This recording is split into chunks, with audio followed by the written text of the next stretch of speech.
2025 সালের যেটা প্রথম কোশ্চেন ছিল সেটা হচ্ছে হিসাব বিজ্ঞানের তথ্যের অভ্যন্তরীণ ব্যবহারকারী কে। হিসাব বিজ্ঞানের তথ্যের ব্যবহারকারী হচ্ছে দুই ধরনের হয়ে থাকে। এক ধরনের হচ্ছে এটা হচ্ছে অভ্যন্তরীণ, আর একটা হচ্ছে বাহ্যিক ব্যবহারকারী।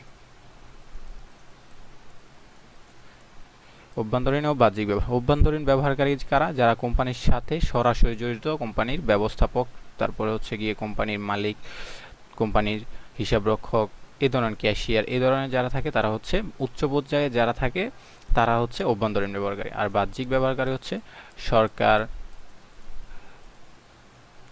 তারপরে হচ্ছে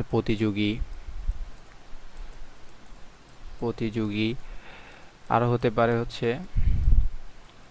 কর্মচারী কর্মচারী